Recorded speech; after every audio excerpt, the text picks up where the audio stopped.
அன்பார்ந்த இஸ்லாமிய சகோதரர்களே, அல்லாஹ்வின் நல்லடியார்களே, தொடர்ச்சியாக நாங்கள் சீரத்து நபிகளார் ஸல்லல்லாஹு அலைஹி வஸல்லுடைய வாழ்க்கை வரலாற்றை பார்த்து வரோம். நேற்றைய தினம் கடைசியாக நாங்கள்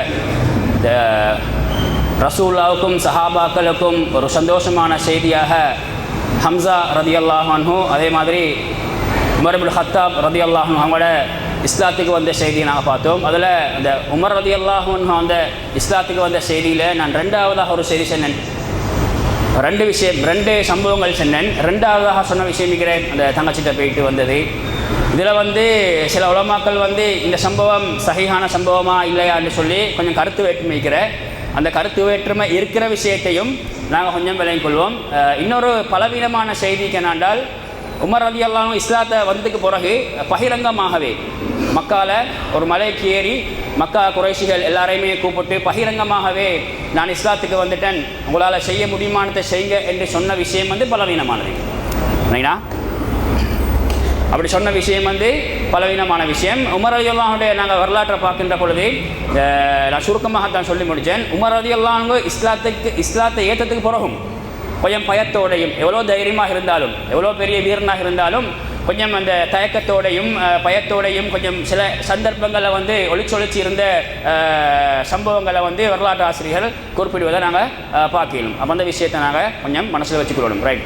இப்போ நாங்கள் பார்த்து வர விஷயம் என்னென்றால், அந்த மக்கா குறைஷிகள் அல்லது இஸ்லாத்தின் எதிரிகள் நபி அவங்களையும் சஹாபாக்களையும் எதிர்த்த விதம். இப்போ உமர் ரலியல்லாஹு அன்ஹு இஸ்லாத்துக்கு பிறகு எதிர்ப்பு அப்படியே குறைஞ்சிட்டு, எதிர்ப்பு எப்படி குறைஞ்சி மாறிட்டது என்று சொன்னால், அவங்க இப்போ ஷேப்புன்னு சொன்னால் சமாதானமான முறையில் நாங்கள் இப்போ உடன்படிக்கை செஞ்சு கொள்வோம் எந்த அளவுக்கு அவங்க மக்கத்து குறைஷிகள் மாறிட்டாங்க. இதனால தான் எங்களுக்கு தெரியும், அவங்க ஒரு கூட்டம் ரசூலுல்லாஹ்ட்ட சொன்னாங்க, ஒரு நாளைக்கு நாங்கள் என்ன செய்வோம், எங்களோட மார்க்கத்தை பின்பற்றுவோம் எல்லாருமே, இன்னொரு காலத்துக்கு என்ன செய்வோம், உங்களோட மார்க்கத்தை நாங்கள் எல்லாம் பின்பற்றுவோம். இப்படி அவங்க என்ன செஞ்சாங்க, எதிர்த்தவங்க, அடித்தவங்க, கொலை செய்வன் என்று சொன்னவங்க எல்லாம் என்ன ஒரு கட்டத்துக்கு இறங்கிட்டாங்க. இதனால் அல்லாஹ் தஆலா குர்ஆன்ல சொல்றேன்னா, லக்கும் தீனுக்கும் வலிய தீன், இந்த சூரத்துல் காஃபிரூன இதில் படித்தா விளங்கும், இது அதற்காக வேண்டி இறங்கப்பட்டதுதான். ஏன்னா மார்க்கத்தை நாங்கள் என்ன செஞ்சு கொள்வோம், பங்கு பிரித்து கொள்வோம். கொஞ்ச காலத்துக்கு நாங்கள் எங்களோட மார்க்கத்தை, கொஞ்ச காலத்துக்கு நீங்கள் உங்களோட மார்க்கத்தை. ரசூலுல்லாஹ் சொன்னாங்கன்னா, லக்கும் தீனுக்கும் வலிய தீன், உங்களோட மார்க்கம் உங்களுக்கு, எங்களோட மார்க்கம் எங்களுக்கு. இதிலிருந்து நாங்கள் படிக்க வேண்டிய பாடம் என்னென்றால், இப்போ நாங்கள் வாழக்கூடிய கட்டத்திலேயும், இப்போ நாங்கள்லாம் முஸ்லீமாக வாழ்கிறோம், வாழக்கூடிய கட்டத்திலையும் சில நேரம் ஏன்னா எங்களுக்கு ஹராத்தை செய்ய வேண்டிய ஒரு நிர்பந்தம் வரலாம். சரிங்களா? எங்களோட குடும்பம் சார்பாகவோ அல்லது ஏதாவது ஒரு வைபவத்தில் நாங்கள் கலந்து கொள்கிற நேரத்திலையோ எங்களுக்கு தெரியும் ஹராம் என்று, எங்களுக்கு தெரியும் பிழை என்று. அப்போ நாங்கள் என்ன செஞ்சிடணும், பிழை என்றால் நாங்கள் ஓரமாகிடணும். உங்களோட ஹராம் உங்களோட நான் என்ன அல்லாஹ் பயந்தவன், நான் என்ன சுவர்க்கத்துக்கு போக ஆசை உள்ளவன் என்று சொல்லி என்ன செய்யணும், உங்களோட ஹராம் உங்களோட, ஏண்ட மார்க்கம் என்னோட என்று சொல்லி நாங்கள் ஓரமாகிடணும். நாங்கள் சேர்ந்து போகிறது, அங்கே நான் சொல்கிறேன், நாங்கள் அந்த பூசி போகிறது, இதெல்லாம் இஸ்லாத்தில் இல்லை, இதெல்லாம் இஸ்லாத்தில் இல்லை. ஹராம் தான், ஷிர்க்கு தான், பித்அத்து தான். பித்அத்தில் கொஞ்சத்தை செய்வோம், ஷிர்க்கில் கொஞ்சத்தை செய்வோம், குர்ஆன் சுன்னாவில் கொஞ்சத்தை நாங்கள் செய்வோம் என்று சொல்லினா எங்களுக்கு குர்ஆன் சுன்னாவை மார்க்கத்தை பங்கு பிரிக்கலாம். இதை நாங்கள் அடிப்படையாக விலைக்கொள்ள விஷயம். ரைட். அதே போல தான் நிறைய சம்பவங்கள் நடக்கிற, நான் சுருக்கமாக உங்களுக்கு சொல்கிறேன். இந்த உமர் அலியோட இஸ்லாத்துக்கு பிறகு உத்பா என்று சொல்லக்கூடிய ஒரு குறைஷி காஃபிர் எல்லாம் சேர்ந்து இப்போ சமாதானத்தை பேசுகிறாங்க. சரியா? போய்த்து ரசூலுல்லாஹ்ட்ட போய்த்து என்ன சொல்கிறாங்க, இப்படித்தான் நாங்கள் இப்போ உங்களை எதிர்க்கிறதே இல்லை, நாங்கள் சமாதானமாக பேய்த்து கொள்வோம், நீங்கள் என்ன செய்யுங்க, உங்களோட பாட்டில் உங்களோட மார்க்கத்தை செய்யுங்க, நான் எங்களோட பாட்டில் எங்கள் மார்க்கத்தை செய்கிறேன் என்று சொல்லினா அவரை சமாதானம் பேசிய நிறைய சம்பவங்களை நாங்கள் பார்க்கணும். அதே மாதிரி தான் இன்னொரு விஷயத்தை சொன்னாங்க, உலக ஆசைகளை கொண்டு உங்களுக்கு பெண்களை தாரன், பணத்தை தாரன், அதத்தாரன், நிறுத்தாரன், பதவியை தாரன், மக்கால் உங்களுக்கு என்ன செய்கிறேன், தலைமத்துவத்தை தாரன் என்றெல்லாம் ரசூலுல்லாஹ்ட்ட பேரம் பேசினாங்க. இது ஒன்றுக்கும் ரசூல் ஸல்லல்லாஹு அலைஹி வஸல்லம் உடன்படவில்லை. அதை குர்ஆன் அல்லாஹ் தஆலா நிறைய இடங்களில் எங்களுக்கு சொல்கிறத பார்க்கலாம். ரைட். அடுத்தது இன்றைக்கு சுருக்கமாக 2-3 சம்பவங்கள் ஹிஜ்ரத் வரைக்கும் உள்ள அந்த இதில் 2-3 சம்பவங்களை நான் எடுத்து வந்திருக்கிறேன். அதை சுருக்கமாக நாங்கள் பார்ப்போம். அதில் மிக முக்கியமான சம்பவம் தான் ஆமுல் ஹுசுன். ஏன்னா ஆமுல் ஹுசுன், அந்த முக்கியமான சம்பவங்கள் நடக்கிற நேரத்தில் அந்த சம்பவத்தை வச்சு அந்த வருஷத்தை என்ன செய்வாங்க, குறிப்பிடுவாங்க. உதாரணமாக ஆமுல் ஃபீல் என்றால் யானை வருடம், காபத்துல்லாவை அழிக்க வந்ததுதான் யானை வருடம். அப்போ நுபுவத்துக்கு பிறகு நுபுவத்து 6ல் ஹம்சா அதே மாதிரி உமர் ரலியல்லாஹு அன்ஹும் 2 பேரும் வந்தது பெரிய ஒரு சந்தோஷம். அதே மாதிரி நுபுவத்து 10ல் கிட்டத்தட்ட அதாவது ஹிஜ்ரத்துக்கு போகிறதுக்கு முன்னுக்கு நுபுவத்து 10ல் வந்து இஸ்லாத்தில் வந்து ஆமுல் ஹுசன் என்று சொல்லப்படுகிற வருஷம் தான் நுபுவத்து 10. ஆமுல் ஹுசன் என்றால் என்ன, கவலைக்குரிய ஆண்டு. அப்போ அந்த ஆண்டு வந்து 2 கவலையான விஷயம் நடக்கிறது. ஒன்று வேணா நாங்கள் சீரா படிச்சுன்னு சொல்லுவாங்க, ரசூலோட நுபுவத்துக்கு முன்னுக்கால 2 கவலையான விஷயங்கள் நடக்கிற. அந்த 2 கவலையான விஷயம் நடக்கிறதால அந்த வருஷத்துக்கே ஆமுல் ஹுசன் தான்.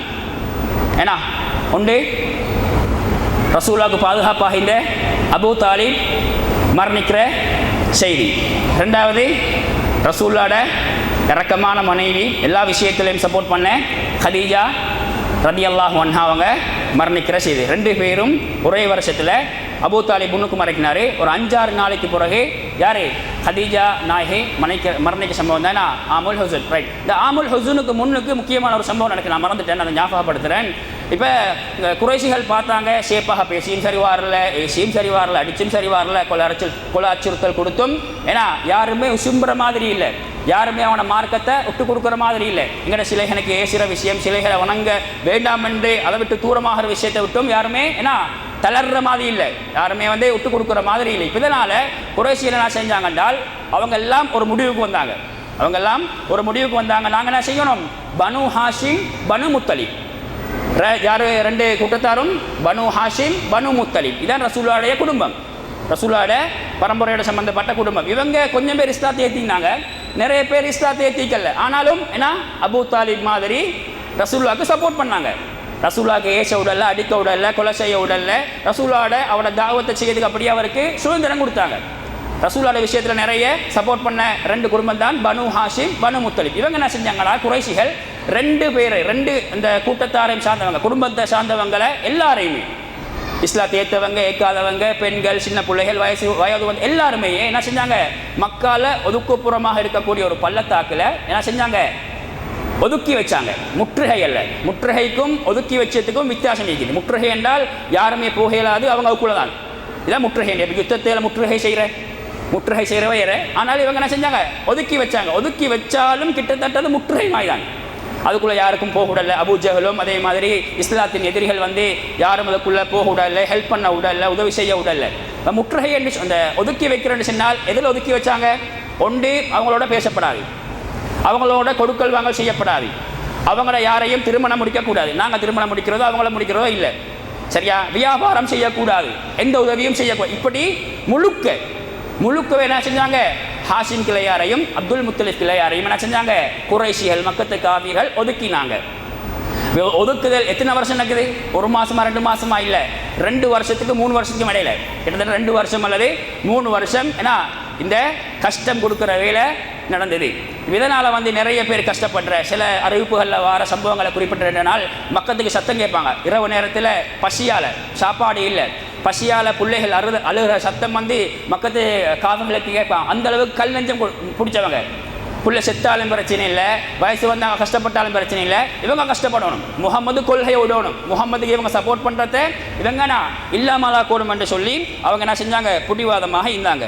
ரைட். இப்போ அப்படியே காலம் போகிற நேரத்தில் அப்படித்தானே என்ன இருந்தாலும், எவ்வளவுதான் கல் நெஞ்சம் உள்ளவர் இருந்தாலும் அதில் நல்ல வகையே, அதில் நல்ல வர்ணிப்பாங்க. இப்போ 2 வருஷம் பார்க்குற, 3 வருஷம் பார்க்குறேன்னா இந்த முற்றுகை அல்லது அந்த ஒத்தி வச்ச விஷயம் வந்து அவங்கள தூரமாக்கி வைத்த விஷயம் வந்து இந்த யார் மக்கத்து காசுகள் உட்ரமா இல்லை, அவங்கள மறாலும் எடுத்து கொடுக்கல் வாங்கல் விஷயம் அவங்களோட கஷ்டத்தை இல்லாமல் ஆக்கி அந்த முன்னுக்கு இந்த மாதிரி பரஸ்பரமாக வாழ்கிற விஷயத்துலனா இவங்களுக்கு ஐடியா இல்லை. அப்போ அதில் இந்த கொஞ்சம் பேர் என்ன ஒரு ஐடியா பண்ணுறாங்க, மசூரா பண்ணி கொடுறாங்க. உள்ளத்தில் கொஞ்சம் பேருக்கு இதெல்லாம் பிள்ளை, இந்த ஒப்பந்தம் செய்யப்படாது, நாங்கள் இதுக்கு கையெழுத்து போட்டிக்கப்படாது என்று சொல்லி கொஞ்சம் பேருக்கு என்ன ஐடியா இருந்தாலும் 2 வருஷம் 3 வருஷத்துக்கு பிறகு அவங்க என்ன செய்கிறாங்க, அவங்க பேசிக்கொள்கிறாங்க. இரவு நேரத்தில் வந்து அவங்க மசூரா பண்ணிக்கொள்கிறாங்க, நாங்கன்னா இந்த ஒப்பந்தத்தை நாங்கள் இல்லாமாக்கணும், இந்த ஒப்பந்தத்தை இல்லாமாக்கி கஷ்டப்படுறாங்க. சின்ன பிள்ளைகள் தின்ன குடிக்க இல்லாமல், வயோதிபர்கள் நோய்வாய்ப்பட்டு கொண்டு நிற்கிறாங்க, மௌத்தாய் போகிறாங்க. இவங்களெல்லாம் என்ன செய்யறாங்க, விடுதலை எடுக்கணும். அப்போ அடுத்தாண்டு என்ன செய்கிற, ஹரத்தில் அதாவது மக்கா கிட்ட அபூ ஜஹல் வார, குறைஷிகளுடைய பெரிய பெரிய தலைவர்கள், இஸ்லாத்தின் எதிரிகள் வார வந்த நேரத்தில் ஒருத்தர் பேச்சு ஸ்டார்ட் பண்ணுறார். ஒருத்தரண்ணா அப்படித்தானே, ஒருத்தர் பேச காட்டு மீக்கிறேன், ஒரு பிரச்சனையை நாங்களும் அப்படித்தானே பேசாமிக்கிற, கண்ணுக்கு முன்னுக்கு தெரியும் அநியாயம் அண்டு, கண்ணுக்கு முன்னுக்கு தெரியும் பொய் என்று சொல்லி நாங்கள் பேசாமிக்கிற யார் பயத்துக்காக வேண்டி ஒருத்தர் பேச காட்டு மீக்கிறேன். அப்போ என்ன செய்கிற, ஒருத்தர் பேச ஆரம்பித்ததோட பேர்கள் பேர்கள் சொல்கிறதுக்கு நேரம் இல்லை, ஒருத்தர் பேச ஆரம்பித்ததோட அப்புறம் செட்டாக இருந்த ராவு மசூரா பண்ணாக்கள் ஒவ்வொருத்தராக அவங்களோட ஆதங்கங்களை வெளிப்படுத்தினேன். இப்படி செய்யக்கூடாது, அநியாயம், அல்லாஹ் பார்த்து கொண்டிருக்கிறேன், எங்களுக்கு அல்லாவோட அழிவு வந்துடும், எங்களுக்கு மனசாட்சி இல்லையா, எங்களோட உள்ளமெல்லாமே நான் இறுகி பைத்திக்கிறான்னு சொல்லி ஒவ்வொருத்தரா பேச பேச பேச பேச அபூஜஹலுக்கு விஷயம் வழங்கிட்டேன். அபூஜஹல் என்ன சொன்னான், நீங்கள்லாம் இது திடீரென்று பேசுகிறதல்ல, எப்பயோ ஒரு நாள் நீங்கள் மசூரா பண்ணிக்கிற இந்த விஷயத்தினா இந்த ஒப்பந்தத்தை இல்லாமக்கணும்னு சொல்லி எல்லாருமே பேசினதோட ரசூல் அந்த நேரத்தில் முக்கியமான ஒரு செய்தியோடு செல்கிறேன். ரசூல்லா அபூ தாலிப்ட முக்கியமான செய்தியோடு செல்ல இவங்க ஒப்பந்தத்தை எழுதி தான் வச்சுருந்தாங்க. இப்படியெல்லாம் நடக்கணும், இப்படி நடக்க மாட்டேன் ஒப்பந்தம் எடுத்து முக்கியமான நாட்கள் சைன் எல்லாம் பண்ணி தான் இது. அப்போ ரசூல் ஒரு விஷயம் சொல்கிறேன், இப்போ 3 வருஷமாயிட்டு ஒப்பந்தம் எழுதி அந்த ஒப்பந்தத்தை கரையான் அரித்து விட்டான். ரசூலாக்கு எப்படி தெரியும்? அந்த ஒப்பந்தம் எழுதி காபத்துல்லாவுக்குள்ளே வைக்கப்பட்டிருக்குது. காபத்துல்லாவுக்குள்ளே ஈக்கிற விஷயத்தை ரசூலாக்கு எப்படி தெரியும்? அந்த பள்ளத்தாக்கிலேருந்து யாருக்கும் வெளிக்கு வரையிலாது, வெளிக்கு வந்தாலும் காபத்துல்லாவுக்கு போகவே இல்லாது, அவ்வளோக்கேனா முற்றுகை செய்யப்பட்டு இருக்குது. அப்போ அல்லாவுடைய வகை மூலமாக ரசூல்லா அபூ தாலிபுக்கு செல்கிற, நான் நபி இல்லை என்று நீங்கள் சொல்லியிருந்தால் இதை நீங்கள் எப்பயாவது பொய்ப்பீங்க என்றால் நான் சொல்கிறத பொய்ப்பீங்க. நான் சொல்கிறேன், காபத்துல்லாவுக்குள்ளே வச்சிக்கிற அந்த ஒப்பந்தம் கரையான் அரைச்சிக்கிற அல்லாட பெயரை தவிர அடுத்த எல்லா விஷயங்களையும் கரையான் அரைச்சிட்டான். அப்போ இந்த விஷயம் யாட்டுக்கு வர, அபூஜஹலுக்கு வர அந்த மசூரால பேசப்பட்டு கொண்டிருக்கிற நேரத்தில் இந்த விஷயம் பாரு. அப்போ கடைசியாக முடிவெடுக்கிறனால ரைட், இதை நாங்கள் பார்ப்போம். இது அப்படி முகம்மது சொல்கிற மாதிரி நடந்திருந்தால் நாங்கள் எல்லாமே என்ன செய்வோம், ஒப்பந்தத்தில் நாங்கள் ரிஜெக்ட் பண்ணிவிட்டு நாங்கள் என்ன செய்வோம், எல்லாருமே நாங்கள் வெளிக்கு எடுத்துருவோம். அல்ஹம்துலில்லாஹ், இங்கே ரசூலுல்லாஹ் சொன்னது பொய்யாக மாட்டாது, அல்லாஹுடைய வஹி பொய்யாக மாட்டாது. காபத்துல்லாஹுக்கு போய்த்து பார்த்தால் பிஸ்மிக அல்லாஹும்ம என்று சொல்லி தான் நாங்கள் ஆரம்பிக்கிறது எழுதுறேன். அவங்க அல்லாவை நம்பினாக்கள் தான், ஆனால் முழுமையாக அல்லாஹ் நம்பல, அது வேறு விஷயம். கடவுளையும் என்ன செஞ்சாங்க, அவங்க சேர்த்து கொண்டாங்க. அப்போ பிஸ்மிக் அல்லாஹ் எதாக இருந்தாலும் அல்லாஹ்ட பெயர் சொல்லி தான் அவங்க ஆரம்பிப்பாங்க, எழுதுவாங்க எல்லாம். அப்போ பிஸ்மிக் அல்லாஹும்ம என்று எழுதப்பட்ட அந்த சொல் மாத்திரம் அழிக்கப்படலை, கரையான் அரிச்சிக்கலை. இடையில அல்லாண்டு வரக்கூடிய சொற்களும் கரையான் அரிச்சிக்கலை. அடுத்த எல்லாத்தையும் கரையான் அரிச்சிக்கத்தோட எல்லாருக்கும் ஆச்சரியமாக இதுவே இல்லை. ஏன்னா கண்ணுக்கு முன்னுக்கு ஹக்கு தெரிஞ்சும் முகம்மது நபிக்கு அல்லாட்டிந்து வஹி வாரண்டு தெரிஞ்சும் யாருமே அந்த இடத்துல இஸ்லாத்தை ஏற்றுக்கொள்ள, ஆனால் எதிர்ப்பு குறைஞ்சிற விஷயத்தை நாங்கள் பார்த்துக்கிறோம். இது ஒரு முக்கியமான ஒரு சம்பவமாக பதியப்பட்டிருக்குது. இப்போ முற்றுகையிடப்பட்ட நேரத்தில் அபூ தாலிப் வயசானவர், அந்த நேரத்தில் நிறைய நோய்வாய்ப்பட்டார், சரியாக மருந்து செய்ய கிடைக்கல. அப்போ அவருடைய மூத்துக்கு மிக முக்கியமான காரணமாக அந்த பள்ளத்தாக்கில் போட்டு 3 வருஷம் கஷ்டப்படுத்தினாங்களே, அதனால தான் அவருக்கு மூத்துக்குரிய அந்த நேரம் நெருங்கினதாகவும் நிறைய இமாம்கள் எழுதியதை நாங்கள் பார்க்கலாம். அப்போ அபூ தாலிப் விஷயத்தை நாங்கள் சரியாக விளங்கிக்கொள்ளணும். அபூ தாலிப் இஸ்லாத்தை ஏற்றுக்கொள்ள, இப்போ அபூ தாலிபுடைய சக்கராத்தி நேரம் எல்லாரும் தெரியும். அபூ தாலிபு ரோஹ போக போகிற சுத்தியனா குறைஷிகள் தலைவர்கள் எல்லாருமே சூழ்ந்து கொண்டிருக்கிறார். ரசூலா சரி கவலை இல்லை, ரசூலாவை பாதுகாத்தவர். ரசூலா இவ்வளோக்கும் தைரியத்தை கொடுத்து இஸ்லாம் இவ்வளோ வளர்றதுக்கும் மிக முக்கியமான ஒரு ஆள் அபூ தாலிபு. அப்போ அபூ தாலிப் இஸ்லாத்துக்கு வரணும், களிமா சொல்லணும் என்று ரசூலா நிறைய நேரம் சொல்லி கொண்டிருந்தேன். ஆனால் அபூ தாலிபுக்கு அந்த மனசு இடம் கொடுக்கல. கடைசி நேரம் ரசூலா சொல்கிறாங்க, நீங்கள் லா இலாஹ இல்லல்லாஹ்ன்ற மாத்திரம் சொல்லுங்க, நான் அல்லாஹ்ட பேசுவேன். அதை சொல்ல மாத்திரம் நீங்கள் சக்கராத்துடைய நேரத்தில் சொல்லி நீங்கள் அல்லாவை ஏற்றுக்கோங்க, என்ன நபியாக நீங்கள் ஏற்றுக்கோங்க, நான் அல்லாட்ட நாளைக்கு பேசுவேன் என்று சொன்னதோட கிட்ட யார் இருக்கிற, அபூ ஜஹலும் உத்துபா ஷைபா போன்ற பெரிய இஸ்லாத்தின் எதிர்களிக்கிற அபூ தாலிபை பார்த்து, அபூ தாலிபே உங்களோட வாப்பாட மார்க்கத்தை இவ்வளோ காலமாக நீங்கள் பிடிச்சி இந்த கடைசி நேரத்தில் நீங்கள் விட போகிறீங்களான்னு சொன்னதோட அவரோட மனசு மாட்டு, அவருக்கு மனசு இஸ்லாத்துக்கு வரணும். ஆனால் ஏன்னா கடைசி நேரத்தில் அவர் இஸ்லாத்தை ஏற்றுக்கொள்ளல. ரசூல் ஸல்லல்லாஹு அலைஹி வஸல்லம் அவங்களுக்கு அல்லாஹு தஆலா குர்ஆனில் சொல்கிறபடி என்றால் ரசூலுல்லாஹ் கவலைப்பட்டார். ரசூல் அல்லாஹ்ட்ட அபூ தாலிபுக்காக வேண்டி மன்னிப்பு கேட்க வேண்டுமான்னு நினைச்சேன். ஆனாலும் அல்லாஹ் தஆலா குர்ஆனில் சொல்ற சூரத் தௌபால 113 வசனம், அதே மாதிரி கஸஸ்ல 56 வசனத்தில் சொல்றேன், வமா கான லின்னபியி வல்லதீன ஆமனு ஐயஸ்தக்ஃபிரு லில் முஷ்ரிகீன். மிக முக்கியமான விஷயம் அபூ தாலிபுடைய அந்த இஸ்திக்ஃபார்ல பாவ மன்னிப்பு விஷயத்தில் வந்த மிக முக்கியமான விஷயம், நபிக்கோ ஈமான் கொண்ட ஆக்களுக்கோ ஏன்னா முஷ்ரிகீன்களோட விஷயத்தில் பாவ மன்னிப்பு கேட்க முடியாது. வலவுக்கான உலுல் குர்பா, அவங்க உங்களுக்கு மிக நெருக்கமான ஆக்களாக இருந்தாலும் சரி. அபூ தாலிப் விஷயத்தில் குர்ஆன் வசனமாக இந்த தஃப்சீருடைய உலமாக்கள் சொல்கிறார். அதே மாதிரி இன்னக லா தஹ்தி மன் அஹ்பப்த, அல்லாஹ் தஆலா சொல்கிறார், உங்களுக்கு விருப்பமான ஆக்களுக்கு உங்களுக்கு நேர்வழி கொடுக்க முடியாது. பாருங்கள் அல்லாஹ் இது அல்லாஹ்வுடைய வார்த்தையை பாருங்க, நபிக்கு கூட சொல்கிறேன், நபியே உங்களுக்கு விருப்பமான ஆக்கள் நீங்கள் உசுருக்கு பலகர் ஆக்கலை என்பதனால அவங்களுக்கு நேர்வழி கிடைச்சிடும்னு சொல்லி ஏன்னா அவங்களுக்கு 100% வீதம் சொல்ல முடியாது. அல்லாஹு தாலா சொல்கிறேன், வலாக்கின் அல்லாஹ் யஹ்தி, அல்லாஹ் தான் என்ன செய்கிறான், நேர்வழி காட்டுகின்றான்ற விஷயத்தை அல்லாஹு தாலா குர்ஆன்ல சொல்லிட்டு அபூ தாலிப் விஷயத்தை இந்த இஸ்திக்ஃபார் செய்ய வேணாம் என்று அல்லாஹு தாலா சொல்றது. அல்லாஹு தாலா அவருக்கு நரகத்தில் வந்து ஆக அடித்தரமான, அதாவது ஆக என்ன சொல்ற, இந்த கீழ் மட்டத்தில் இருக்கக்கூடிய தண்டனை தான் கொடுக்குறதுனா கால் மட்டத்தில் நெருப்பு கொதிக்கப்பட்டு மூளை இந்த என்ன கொதிக்கிற ஒரு தண்டனையை தான் ஏன்னா அல்லாஹு குர்ஆன் ஹதீஸை பார்க்கின்ற பொழுது அபூ தாலிபுக்கு கொடுக்குற தண்டனையாக நாங்கள் பார்க்குறோம். அதுவும் என்ன ரசூல்லா பேசி தண்டனை, ரசூல் அல்லாஹ்ட்ட துவா கேட்டு தண்டனையை நரகத்தை விட்டும் பாதுகாப்பு தேடையாட்டியும் தண்டனையை குறைக்குமாறு நபிகளார் ஸல்லல்லாஹு அலைஹி வஸல்லம் அவங்க அபூ தாலிபுக்கு அல்லாஹ்விடத்துல பரிந்துரை செஞ்ச விஷயத்தையும் நாங்கள் பார்க்குறோம். இது அபூ தாலிபோட சம்பந்தப்பட்ட விஷயம். ரெண்டாவது ஹதீஜா நாயகி. ஹதீஜா நாயை பொறுத்தவரை உண்மையிலே நான் ஆரம்பத்தில் சொன்ன மாதிரி ரசூல்லாவுக்கு மிக விருப்பமான மனைவி. எந்த அளவுக்கு என்ன நாங்கள் பாருங்கள், ரசூல்லா 25 வயசில் கல்யாணம் முடித்தாங்க. ஹதீஜா நாயகி எத்தனை வயசு? 40 வயசு. ரைட்டா. ஹதீஜா நாயகி தன்னுடைய 65வது வயசில் மௌத்தாகிறாங்க. அப்போ ஹதீஜா நாயகி 65 வயசில் மௌத்தாகிறா, ரசூலாவுக்கு எத்தனை வயசு? பாவம் கணக்கு எத்தனை வயசு? 50 வயசு. ரசூலாவுக்கு 50 வயசு. அப்போ ரசூலா 25 வயசு கிட்ட 25 வருஷம் யாரோட வாழ்ந்திக்கிற? ஹதீஜா நாயோட வாழ்ந்திக்கிற. அது வரைக்கும் இன்னொரு பெண்ணை திருமணம் முடிக்கணும்னு ரசூலாவுக்கு எந்த எண்ணம் கூட வரல. அந்த அளவுக்கு ஹதீஜாவோட நல்ல மஹப்பத்தி. உண்மையிலே இந்த வரலாற்றை பார்க்கின்ற பொழுது ஹதீஜாவோட வாழ்க்கை ஆச்சரியமானது. நிறைய சிறப்புகள் இருக்குது, நேரம் இல்லை சொல்றதுக்கு. உண்மையிலே அல்லாஹு தாலா ஹதீஜா நாய்க்கு மட்டும்தான் பிள்ளைகளை கொடுத்தார். ரசூலா மூலமாக ஹதீஜா நாய்க்கு மட்டும்தான் பிள்ளைகளை கொடுத்த. கடைசியாக ஒரு அடிமை பெண், ரசூலா திருமணம் அடிமை பெண்ணுக்கு இப்ராஹிம் என்ற பிள்ளையை கொடுத்து, அது மௌத்தான ஒரு பிள்ளை வேற. அடுத்த எல்லா பிள்ளைகளும் ஃபாத்திமா வாய்க்கலாம், உம்மு குல்சும் வாகிக்கலாம், அப்துல்லா வாகிக்கலாம், இப்படி 6 பிள்ளைகள் நினைக்கிறேன். 6 பிள்ளைகளையும் யாருக்கு கொடுத்த?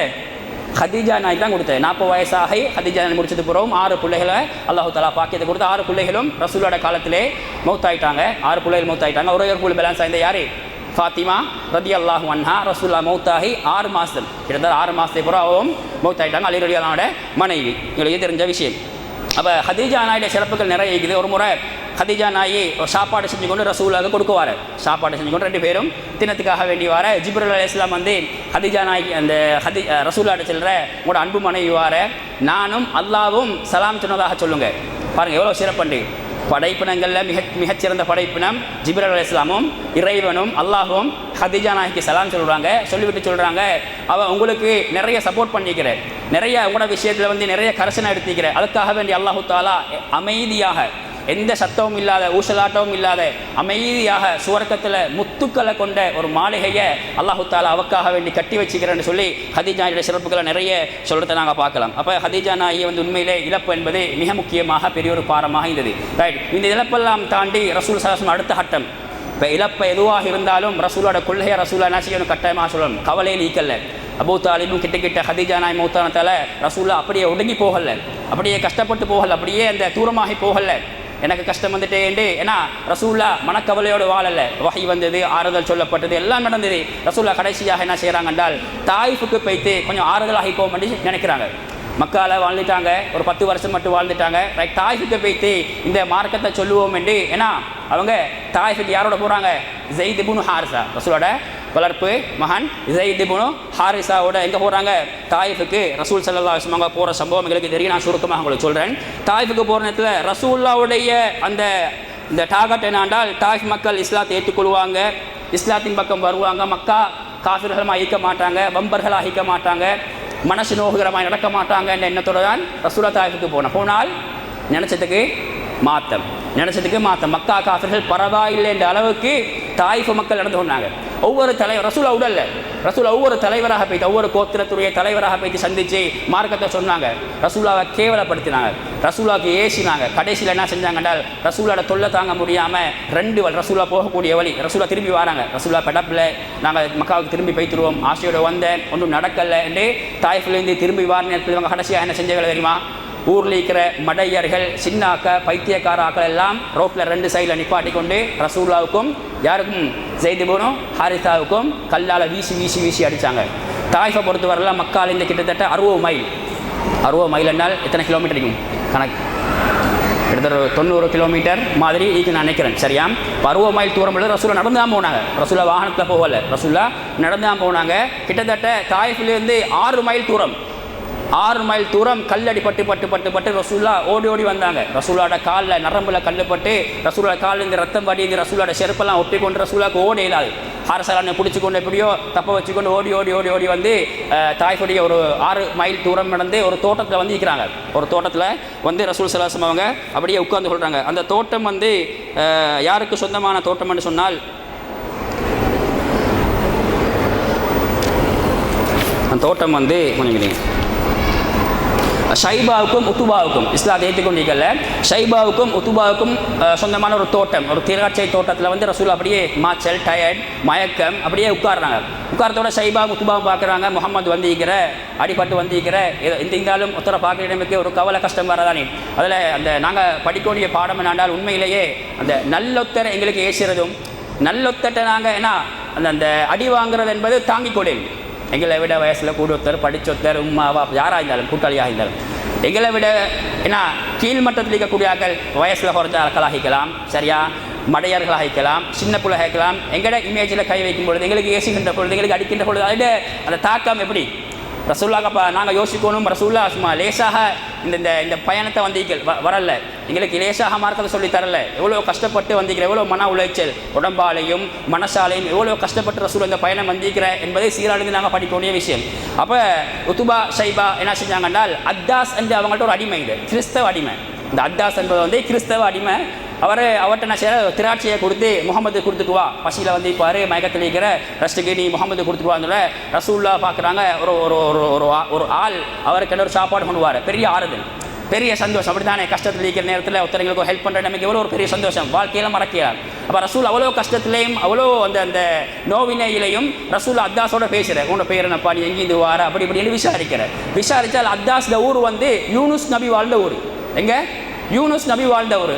ரசூல்லா முஹம்மது நபி வந்து அல்லாஹ்வோட தூதர். அப்போ அல்லாஹ்ட்டு வஹி வார. அப்போ அந்த நேரத்தில் அல்லாஹ் தஆலா என்ன செய்கிற யூனுஸ் நபியோட ஊருன்னு சொல்லி வஹி இறக்குற, வஹியை சொல்கிற.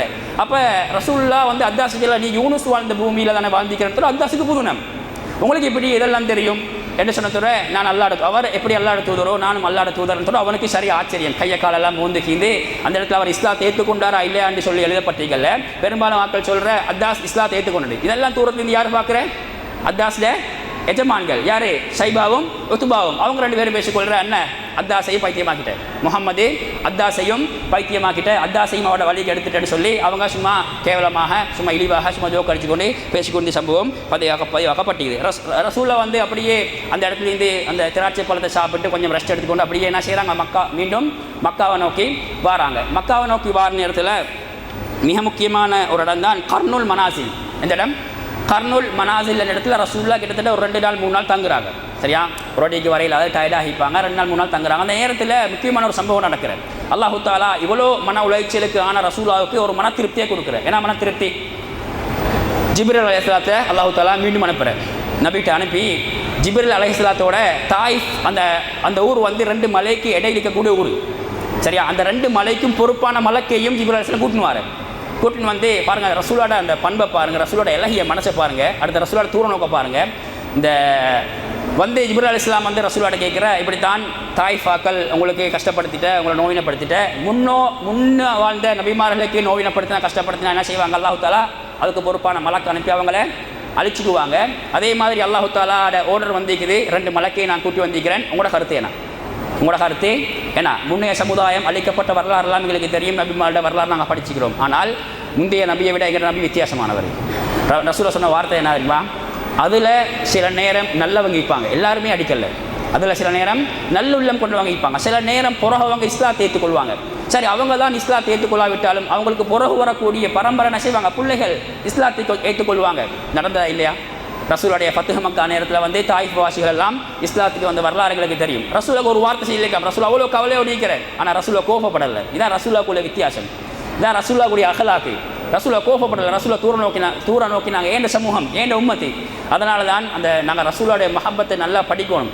ரசூலா வந்து நாளை மறுமையில் எல்லா நபிமார்களும் யா நஃப்ஸிக்கிற நேரத்தில் ரசூலை சொல்கிற வார்த்தைனா, ரசூலை சொல்கிற வார்த்தைனா யா உம்மத்தி. அவரை பற்றி யோசிக்க மாட்டாங்க, ஏண்ட உம்மத்தி ஏண்ட உம்மத்து தான் ரசூலா சொல்லுவாங்க. அப்போ ரசூல் எவ்வளோ பொறுமதியானால் நாங்கள் எவ்வளோ அவரை படிக்கணும், எவ்வளோ அவரை நாங்கள் தேடணும், எவ்வளோ நாங்கள் பின்பற்றணும், எவ்வளோ நாங்கள் மஹப்பத்து வைக்கணும் அவரை. அப்போ முக்கியமான சில சம்பவங்களை பார்க்குற நேரத்தில் ரசூலோட பொறுமதி இன்னும் எங்களுக்கு கூடுது. அப்போ அந்த விஷயத்தையும் நாங்கள் கட்டாயமாக விளங்கிக் கொள்ளணும். அதே மாதிரி தான் நக்கலா என்று சொல்லப்படக்கூடிய இடம், இந்த கர்னூல் மனாசிலிருந்தே ரசூலா வந்து இன்னொரு ஒரு சம்பவத்தையும் அல்லாஹ் தாலா ஏற்பாடு செய்கிற நக்கலா என்ற இடத்துல வந்து ரசூல் ஸல்லல்லாஹு அலைஹி வஸல்லம் ஜின்கள் கொஞ்சம் பேர் வந்து இஸ்லாத்தை படித்து இஸ்லாத்தை ஏற்றுக்கொள்கிறாங்க. தாயிஃப் வாசிகள் இஸ்லாத்தை ஏற்றுக்கொள்ளல. அப்போ ஜின்கள் அல்லாஹ் தாலா ஏற்பாடு செஞ்சு ஜின்கள் வந்து ரசூலாட்ட இஸ்லாத்தை படித்து குர்ஆனை படித்து இஸ்லாத்தை ஏற்றுக்கொண்ட வரலாறும் பதிவாக்கப்பட்ட ரசூலாக்கு அது ஒரு ஆறுதல். இதான் ரசூலா முதலாவதாக ஜின்களுக்கு மார்க்கத்தை சொல்லிக் கொடுத்த முதலாவது சம்பவம். அதுக்கு பிறகு நிறைய மக்கால நடக்கிற மதீனால நடக்கிற. அப்போ இதான் நக்லா என்ற இடத்துல அதில் வந்து சூரத்துல் ஜின், அதே மாதிரி சூரத்துல் அஹ்காஃப், இந்த 2 சூறாயும் கட்டாயம் எடுத்து பாருங்கள். சூரத்துல் ஜின் உங்களுக்கு தெரியும், தபாரக்கல் வரக்கூடிய சூரத்துல் ஜின் எடுத்து அர்த்தத்தை பாருங்கள். அதில் அந்த ரசூல்லா ஜின்களுக்கு மார்க்கத்தை சொல்லிக் கொடுத்த விஷயமெல்லாம் அல்லாஹ் தஆலா தெளிவாக எங்களுக்கு சொல்லி காட்டுறதை நாங்கள் பார்க்கலாம். ஹைர். அப்போ அந்த விஷயம் அதோட முடிஞ்சதோட ரசூலா மக்காவுக்கு வார நேரத்தில் வந்து மக்கால வந்து ஒரு சட்டம் மீது யாராவது அவங்களாக விரும்பி போனென்றால் திரும்பி வரும்பொழுது அவங்களுக்கு என்ன இஷ்டப்படி உள்ளுக்கு வரையலாம். இப்போ சில நேரம் எங்களோட நாட்டுகளும் அந்த சட்டங்கள் ஈக்கலாம் எனக்கு தெரியாது. அப்போ திரும்பி வருகின்ற பொழுதுனா அவங்க விரும்பி போய்த்தாங்க. ரசூலா கிட்டத்தட்ட மக்கா வெறுத்து போன மாதிரிதான், ஹிஜ்ரத் போனதில்லை, வெறுத்து போன மாதிரிதான். இப்போ திரும்பி வரும் பொழுது யாராவதோட அடைக்கலத்தோட தான் வரணும். அப்போ ரசூலா கொஞ்சம் பேர்ட்ட கேட்டு பார்க்குறாங்க, அடைக்கலம் தாங்க 2-3 பேர்ட்ட கேட்டாங்க. 2 அடைக்கலம் கொடுக்கலாம், அவங்க பயந்துட்டாங்க. ரசூலாக்கு அடைக்கலம் கொடுத்தால் எங்கட உயிருக்கு ஆபத்து வந்துருமோன்னு சொல்லி அடைக்கலம் கொடுக்கல. அதில் முக்கியமான ஆள் தான் முத்துஐம் என்று சொல்லப்படுகின்றார். இஸ்லாத்தை ஏற்றுக்கொண்டிருக்கல முத்துஐம் என்று சொல்லப்படுகின்றவர். அப்போ அவர்கிட்ட அடைக்கலம் கேட்டதோட அவர் முகமது நீங்கள் வாங்க, நான் உங்களுக்கு அடைக்கலம் தரேன். அவர் தைரியமான ஆள், அவருக்கு ஆம்பளை பிள்ளைகள் நிறைய இந்த அவங்க என்ன செஞ்சால் ரசூல்லா மக்காவோட போர்டருக்கு வந்ததோட ஆம்பளை பிள்ளையெல்லாம் கூப்பிட்டு காபத்துள்ளாட 4 மூளைக்குதே 4 மூளைக்கும் வாளோட அவனோட ஆம்பளை பிள்ளையை நிப்பாட்டினாங்க. ஆம்பளை பிள்ளையை நிப்பாட்டிட்டு அபூ ஜஹலை பார்த்து சொன்னாங்க, முகம்மதுக்கு நான் அடைக்கலம் கொடுத்திருக்கிறேன், யாரும் முகமதுல மேலே கை வைக்கக்கூடாது, முகமதுக்கு நான் அடைக்கலம் கொடுத்திருக்கிறதோட அபூ ஜஹல் பேசாமல் இருந்துட்டாங்க. அடைக்கலம் இல்லாமல் வந்து சொன்னால் சில நேரம் என்ன செஞ்சுப்பாங்க, ரசூலாக்கு அடிச்சுப்பாங்க, கொலை செஞ்சுப்பாங்க, அதெல்லாம் என்ன நடந்திருக்கலாம். அடைக்கலம் கொடுத்தாங்க. அப்போ இந்த இந்த இந்த இந்த நன்றியை மிகப்பெரிய உதவி ஒன்று தானே.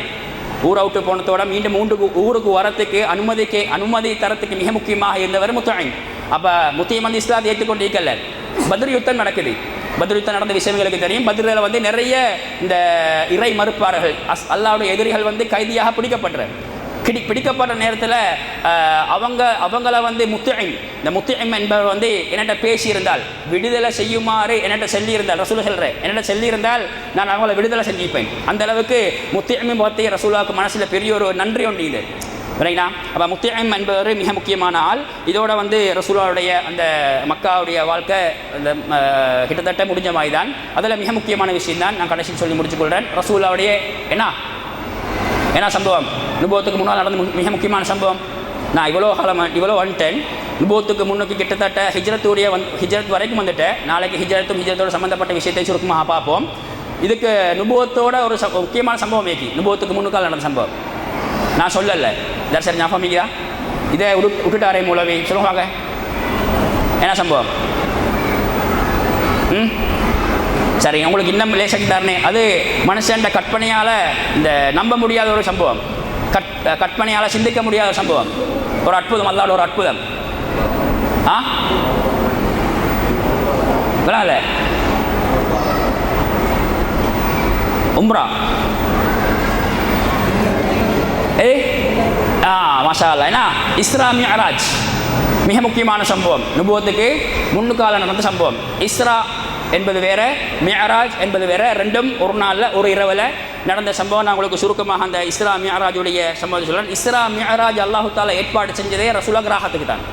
ரசூலுல்லாவுடைய ஒரு மன அமைதிக்காக வேண்டித்தான். அவ்வளோ பிரச்சனைக்கு மத்தியில் வந்ததுக்கு ரசூலுல்லாஹ் ஒரு ஆறுதலை கொடுக்கணும். எவ்வளோதான் வஹியை சொன்னாலும், எவ்வளோதான் கொள்கைகள் உறுதியாக இருந்தாலும், பொறுப்புகளை சரியாக செஞ்சாலும் ரசூலுல்லாஹ் ஒரு கவலை, ஒரு பாரம் மீந்து கொண்டே இருந்து அந்த பாரத்தை இல்லாமல் ஆக்கிறதுக்காக வேண்டிய எல்லாம் ஏற்பாடு செஞ்ச ஒரு செட்டப் தான். ஏன்னா இஸ்ரா மிஅராஜ் ரசூலுல்லாஹ் இரவில் வந்து என்ன செய்கிறாங்க, காபத்துல்லா பைத்துல் ஹரத்தில் இருந்து எங்கே போகிறாங்க, பைத்துல் முகத்தஸ் போகிறாங்க, ஃபலஸ்தீனிக்கிற ஏன்னா மஸ்ஜிதுல் அக்ஸாவுக்கு போகிறது தான் அரபால சொல்கிறேன்னா இஸ்ரா. ஏன்னா இஸ்ரா இதை எப்படி போனாங்கன்றால் புராக் என்ற வாகனத்திலாம் போனாங்க. அந்த வாகனம் எப்படியானது, எப்படிப்பட்டது, சிலாக்கள் குதிரை என்று சொல்கிறேன், கிராக்கள் ஒட்டகம் என்று சொல்கிறேன், அது வர்ணிக்கப்படலை. புராக் என்ற வாகனம் அப்படி தான் நாங்கள் வழங்கணும். புராக் என்ற வாகனத்தில் ரசூலுல்லாஹ் ஏன்னா காபத்துல்லாவிலிருந்து மஸ்ஜிதுல் அக்ஸாவுக்கு போயிட்டு மஸ்ஜிதுல் அக்ஸாவில் ஒரு கதவில் ஒரு வலையில் அந்த வாகனத்தை கட்டிட்டு அந்த மஸ்ஜிதுல் அக்ஸாவில் வந்து நபிமார்கள் எல்லாருக்கும் ரசூல்லா இமாமாக இருந்து தொழுவிச்சுட்டு ரசூல் எங்கே போனாங்க? மஸ்ஜிதுல் அக்ஸாலிருந்து எங்கே போனாங்க? வானுலகம் நோக்கி போன பயணம்தான் மிஅராஜ். அப்போ இஸ்ரா என்பது காபத்துல்லாவிலிருந்து பலஸ்தீனுக்கு வந்தது, அந்த மஸ்ஜிதுல் அக்ஸாவுக்கு வந்தது. மஸ்ஜிதுல் அக்ஸாலிருந்து ஏன்னா வானுலகம் போன பயணம்தான் மிஅராஜ் என்ற பயணத்தை நாங்கள் வளைக்கிறோம். இது குர்ஆன் அல்லாஹ் தஆலா பனி இஸ்ராயில் சூறால முதலாவது சொல்ற சுப்ஹானல்லதி அஸ்ரா பிஅப்திஹி லைலம் மினல் மஸ்ஜிதில் ஹராம் இலல் மஸ்ஜிதில் அக்ஸா என்று வரக்கூடிய அந்த வசனம் என்ன அல்லாஹ் தஆலா குர்ஆன்ல சொல்ற உண்மையான சம்பவம். அந்த சம்பவம் உண்மையானதுக்கு நான் நிறைய ஆதாரங்கள் கொஞ்சம் கொஞ்சமாக சொல்கிறேன். ரைட். அடுத்து வந்து ரசூல்லா அப்படியே ஜிப்ரீல் அலைஹிஸ்ஸலாத்தோட முதலாவது வானம், ரெண்டாவது வானம், மூணாவது வானம், ஏழாவது வானத்து வரைக்கும் போனேன். முதலாவது வானத்தில் யாரை சந்திக்கிற? ஆதம் நபியே நபிகளார் ஸல்லல்லாஹு அலைஹி வஸல்லம் அவங்க சந்திக்கிற எல்லா நபிமார்களும் ரசூலுல்லாஹ்வுக்கு சலாம் சொல்கிறேன், சலாம் சொல்லி அவரை வரவேற்கிறார். ரெண்டாவதாக வானத்தில் யஹ்யா நபியையும் ஈசா நபியையும் சந்திக்கிற. மூணாவது வானத்தில் நபி யூசுஃப் அவர்களையும், நாலாவது வானத்தில் இத்ரீஸ் அலைஹிஸ்ஸலாம் அவர்களையும், அஞ்சாவது வானத்தில் ஹாரூன் அலைஹிஸ்ஸலாம் அவர்களையும், ஆறாவது வானத்தில் மூசா அலைஹிஸ்ஸலாம் அவர்களையும் சந்திக்கிறேன். மூசா அலைஹிஸ்ஸலாத்தை சந்திக்கும் பொழுது மூசா அலைஹிஸ்ஸலாம் சலாம் சொல்லிட்டு அழுதாங்க. மூசா அலைஹிஸ்ஸலாம் ரசூலுல்லாஹ்க்கு சலாம் சொல்லிட்டு மூசா அலைஹிஸ்ஸலாம் அழ ஆரம்பித்தாங்க. ரசூலுல்லாஹ் கேட்டாங்க, ஏன் நீங்கள் அழுகிறீங்க? அப்போ மூசா அலைஹிஸ்ஸலாம் சொல்கிறேன், நான் நினச்சேன் ஏண்ட கூட்டம் தான் நாளை மறுமையில் உம்மத்தில் பெரிய கூட்டமாக ஆகிக்கணும்னு சொல்லி, ஆனால் நீங்கள் அதை மிகிச்சிட்டீங்க. அல்லாஹ் தஆலா கூட கூட்டத்தை தான் அடுத்த நபிமார்களை விட பெரிய ஒரு உம்மத்தாக அல்லாஹ் தஆலா நாளை மறுமையில் எழுப்புவான் என்று அதை நினச்சி நான் அழுதேன்னு சொல்லி மூசா அலைஹிஸ்ஸலாம் சொல்கிறேன். ஏழாவது வானத்தில் யாரை சந்திக்கிற? நபி இப்ராஹிம் அலைஹிஸ்ஸலாம் அவங்களை நபிகளார் ஸல்லல்லாஹு அலைஹி வஸல்லம் அவங்க சந்திக்கிறேன். அப்போ ஏழாவது வானத்தில் நபிகளார் ஸல்லல்லாஹு அலைஹி வஸல்லம் அவங்க சில முக்கியமான அதிசயங்களை காண்றாங்க. நான் ஆரம்பத்தில் சொன்ன மாதிரி இந்த இஸ்ரா மிஅராஜ் என்பது வந்து அந்த இல்முல் கைப் மறைவான விஷயம்தான். மறைவான விஷயமாக இருந்தாலும் உண்மையிலே ரசூல்லா அவங்க இப்போ சில ஆக்கள் சொல்கிற ரசூல்லா கனவுல போனாங்கண்டே, ரசூல்லா நினைவில்லாமல் போனாங்கண்டே, அதெல்லாம் இல்லை. ரசூல்லா உண்மையானவங்களோட உடம்புல என்ன செஞ்சாங்க? உண்மையானவங்க அந்த அந்த நினைவோடு தான் ரசூல் ஸல்லல்லாஹு அலைஹி வஸல்லம் அந்த இஸ்ரா மிஅராஜ் போனதாகத்தான் நாங்கள் நம்பணும். அப்போ ஏழாவது வானத்தில் சித்ரத்துல் முன்தஹா என்ற இடம் மிக முக்கியமான இடம். இந்த சித்ரத்துல் முன்தஹா பற்றி நிறைய நேரம் பேசணும், நேரம் இல்லை. சித்ரத்துல் முன்தஹா என்பது வந்து அதில் அந்த வேர்லேருந்து 4 ஆறுகள் 4 நதிகள் ஓடும்.